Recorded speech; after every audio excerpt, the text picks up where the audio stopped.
বিসমিল্লাহির রহমানির রহিম। রব্বি জিদনি ইলমা রব্বি জিদনি ইলমা রব্বি জিদনি ইলমা রব্বি ইশরাহ লি সাদরি ওয়া ইয়াসসির লি আমরি ওয়াহলুল উকদাতাম মিন লিসানি ইয়াফকাহু কওলি।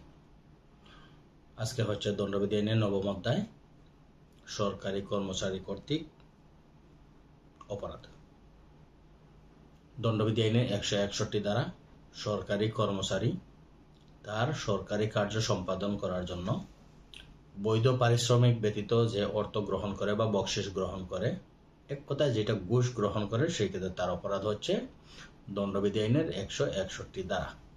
অর্থাৎ সরকারি কর্মচারী তার বেতনের বাহিরে তার সরকারি কাজ করার জন্য যে অর্থ বা বকশিশ নিবে, এক কথা যেটা হচ্ছে ঘুষ নিলে তার অপরাধ হচ্ছে দণ্ডবিধি আইনের 161 দ্বারা। ঘুষটা নিবে কি জন্য? কাজটা করার জন্য বা কাজ করা থেকে বিরত থাকার জন্য।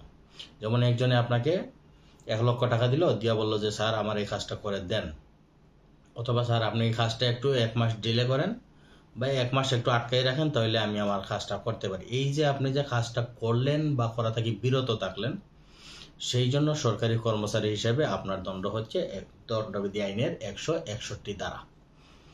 162 দ্বারা হচ্ছে মূলত দালালের অপরাধ। দেখা গেছে আপনার সাথে আমার কোনো সম্পর্ক নাই, একজন দালাল কি বলল, যে যেই ব্যক্তির কাজ তারা বলছে ঠিক আছে আপনি টাকা দেন, আপনার এই কাজ আমি করাই দেব, স্যারের সাথে আমার খুব ভালো সম্পর্ক আছে। সেই ক্ষেত্রে এই যে দালাল উক্ত টাকাটা নিল, সেই ক্ষেত্রে দালালের অপরাধ হচ্ছে দণ্ডবিধি আইনে 162 দ্বারা। 163 দ্বারা হচ্ছে ব্যক্তিগতভাবে প্রভাবিত করার জন্য অর্থ গ্রহণ। অর্থাৎ সেই ব্যক্তিগতভাবে প্রভাবিত করতে পারে আপনার সিনিয়র অফিসার, করতে পারে আপনার ভাই, আপনার বউ, আপনার মা, বাবা, সন্তান, অর্থাৎ পরিবার পরিজন, অর্থাৎ যেই ব্যক্তি আপনার সাথে সরাসরি সম্পৃক্ত, যে তার ব্যক্তিগত ক্ষমতা দেখাইয়া আপনার দিয়ে এই কাজ করাইতে পারে, যেটা আমাদের বাংলাদেশে অহরহ হচ্ছে, সেইটা হচ্ছে এই যে তৃতীয় ব্যক্তি, যে বউ, সন্তান, বাবা, মা, ভাই বা ঊর্ধ্বতন কর্তৃপক্ষ। অর্থাৎ আপনার ঊর্ধ্বতন কর্তৃপক্ষ উনি টাকা নিছে, নিয়ে কি বলছে যে ঠিক আছে আমি উনারে বলে দেবো, দিয়ে এইটা কাজটা করাই দেবো। এই যে উনি যে টাকাটা নিল, সেক্ষেত্রে উনার অপরাধ হচ্ছে দণ্ডবিধি আইনে 163 দ্বারা। 164 দ্বারা হলো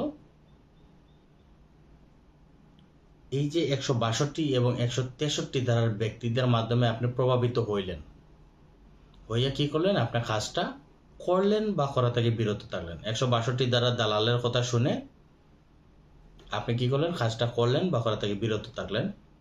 163 দ্বারা হচ্ছে ব্যক্তিগত প্রভাবিত, সেটা যেই হোক, আপনার স্ত্রী, সন্তান, ভাই, ভাবি, মা, বাপ বা আপনার সিনিয়র কর্তৃপক্ষ আপনাকে কি করলো, তাদের মাধ্যমে প্রভাবিত হইয়া আপনার কাজটা করলেন বা করা থেকে বিরত থাকলেন। সেই ক্ষেত্রে আপনার সরকারি কর্মচারী হিসেবে আপনার দণ্ড হচ্ছে 164 দ্বারা। 165 দ্বারা হচ্ছে দণ্ডবিধি আইনের 165 দ্বারা হচ্ছে ব্যবসা সংক্রান্ত বা মামলা সংক্রান্ত মোকদ্দমা বা ব্যবসা সংক্রান্ত বিষয় যদি মূল্যবান জামানত বা দ্রব্য বস্তু বা উপহার উপঢৌকন নেন, সেই ক্ষেত্রে আপনি সরকারি কর্মচারী হিসাবে আপনার দণ্ড হচ্ছে দণ্ডবিধি আইনের 165 দ্বারা। বিষয়টা কি? বিষয়টা হচ্ছে আপনি কি করছেন, ব্যবসা সংক্রান্ত অথবা মামলা সংক্রান্ত বিষয়ে আপনি কি করছেন, টাকা নেন নাই, মূল্যবান জামানত নিছেন, ফ্রিজ নিছেন, টিভি নিছেন বা ফার্নিচার নিছেন, এইসব বা সোনার আংটি নিছেন, এইসব যে দ্রব্যগুলো নিলেন, সেই ক্ষেত্রে আপনার দণ্ড হচ্ছে দণ্ডবিধি আইনের 165 দ্বারা। দণ্ডবিধি আইনের 165 শর্ট হাইফেন ক হচ্ছে এই যে 161 এবং দণ্ডবিধির 165 যেই ব্যক্তিটার কাজ আপনি করলেন বা করতে গেলেন, সেই ব্যক্তির আপনাকে যে ঘুষ দিয়া সহায়তা করলো, সেই ব্যক্তির শাস্তি হচ্ছে 165 শর্ট হাইফেন ক। মানে এটার সাথে আপনি সম্পৃক্ত হিসাবে দণ্ডবিধি আইনে 116টা দিতে পারেন, তো এটা হচ্ছে অপশনাল। যেহেতু ঘুষের বিষয়, সেই ক্ষেত্রে এটা দণ্ডবিধি আইনে 165 শর্ট হাইফেন ক। এতে কাজটা হোক বা না হোক, উনি তো ঘুষের প্রস্তাব করছে, এখন আপনি যদি ঘুষ নিয়ে থাকেন তাহলে আপনার শাস্তি হচ্ছে দণ্ডবিধি আইনে 161, 165। আর যদি আপনি না নিয়ে থাকেন, সেই ক্ষেত্রে তার শাস্তি হচ্ছে 165(ক)। এখন আপনি কাজটা করে দেন বা না দেন, সেক্ষেত্রে সে যে আপনাকে ঘুষের প্রস্তাব করছে তার শাস্তি হচ্ছে 165(ক)। 165(খ) হচ্ছে এই যে যেই ব্যক্তিটাকে আপনি ঘুষ দিতে বাধ্য করলেন সে রেহাই পাবে। কিভাবে রেহাই পাবে? সে তো বলবে যে আদালত উনি তো আমার বিভিন্নভাবে প্ররোচনা দিছে, আমার বলছে যে আজকে না কালকে, কালকে না পরশু, এরকম আমার ঘুরতে ঘুরতে ঘুরতে পরে বাধ্য হয়েছি আমি ওনার টাকাটা দিতে বা উপহারটা দিতে। এই দেওয়ার ফলে সে কি করলো? 165(খ) ধারা মোতাবেক সে বেঁচে গেল। দণ্ডবিধি আইনের 166 ধারা হচ্ছে ক্ষতি সাধন করার জন্য ইচ্ছাকৃতভাবে আইন অমান্য করা। এটা বিশেষ ক্ষেত্রে আমাদের সরকারি কর্মচারী বা পুলিশের ক্ষেত্রে ভালো যায়। সেটা হচ্ছে কি, যে আপনি একজন লোক আসছে মামলা করার জন্য, আপনি কি করলেন? সেই লোকটার সময় কেমন করলেন, মামলা নিচ্ছেন না, গড়িমসি করতেছি, সেই ক্ষেত্রে আপনার বিরুদ্ধে ব্যবস্থা নেওয়া যাবে দণ্ডবিধি আইনের 166 ধারা, যে ক্ষতি সাধনের উদ্দেশ্যে আপনি ইচ্ছাকৃতভাবে আইন অমান্য করছেন। 167 দণ্ডবিধি আইনে 167 ধারা হইল কি, যে ক্ষতি সাধনের উদ্দেশ্যে মিথ্যা দলিল প্রণয়ন করা বা অশুদ্ধ দলিল প্রণয়ন করা। দণ্ডবিধি আইনে 166 সাথে আবার উপকারার্থে যদি কোনো এইরকম করে থাকেন সেক্ষেত্রে হচ্ছে 217 ধারা, যে যেই ব্যক্তির উপকার করতে গিয়ে আপনি আইন অমান্য করলেন সেক্ষেত্রে আপনার শাস্তি হবে দণ্ডবিধি 217।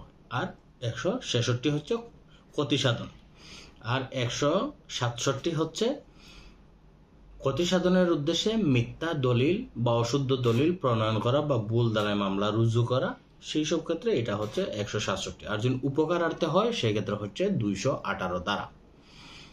168 ধারা হচ্ছে যে যেই সকল সরকারি কর্মচারী যে তার নিজ কর্ম ব্যতীত অন্যবিধ কর্মে নিয়োজিত হইতে পারবে না, আইনে বলা আছে। এখন আপনি কি পুলিশ, আপনি কি করলেন? একটা দোকান দিয়ে বসলেন বা অন্য একটা পার্ট টাইম জব শুরু করলেন, সেক্ষেত্রে আপনার শাস্তি হচ্ছে 168 ধারা। দণ্ডবিধি আইনে 169 ধারা হচ্ছে নিলাম অংশগ্রহণ করা, নিলামে অংশগ্রহণ করা বা অবৈধ সম্পত্তি ক্রয় করা, সেই ক্ষেত্রে সরকারি কর্মচারীর শাস্তি হচ্ছে 169 ধারা। দণ্ডবিধি আইনের 170 ধারা হচ্ছে সরকারি কর্মচারীর পরিচয় দেওয়া। অর্থাৎ আপনি কি করলেন? আপনি রাস্তা দিয়ে যাইতেছেন, আপনি পুলিশ কনস্টেবল, আপনি পরিচয় দিলেন কে? যে আমি একজন সাব ইন্সপেক্টর। এই যে আপনি যে মিথ্যা পরিচয়টা দিলেন, সেই জন্য আপনার শাস্তি হবে 170 ধারা। অথবা অন্য এই যে আমরা বিভিন্ন সময় বিভিন্ন জায়গায় বিভিন্ন ম্যাজিস্ট্রেট ধরি, ভুয়া ভোক্তা অধিকার পাওয়া যায়, বিভিন্ন ভুয়া অফিসার পাওয়া যায়, এই যে এরা মিথ্যা পরিচয়টা দিল সেই জন্য তাদের শাস্তি হচ্ছে দণ্ডবিধি আইনের 170 ধারা। দণ্ডবিধি আইনের 171 ধারা হচ্ছে সরকারি কর্মচারীর পোশাক পরিচ্ছদ ব্যবহার করা প্রতারণামূলকভাবে। যেমন এই যে কিছুদিন পর পর আমাদের দেখা যায় যে ভুয়া এএসপি, ভুয়া সাব ইন্সপেক্টর পাওয়া যায়। এই যে তারা যে পুলিশের যে ভুয়া প্রতীক বহন করে, সেই ক্ষেত্রে তাদের শাস্তি হচ্ছে দণ্ডবিধি আইনের 171 ধারা। তো আজকের মতো আমরা এই যে সরকারি কর্মচারী অপরাধ বিষয়গুলো জানলাম। ইনশাল্লাহ আমরা আগামীতে আরো ভালোভাবে বিস্তারিত জানার চেষ্টা করব। আজকের মতো এখানেই, ভালো থাকবেন। আসসালামু আলাইকুম।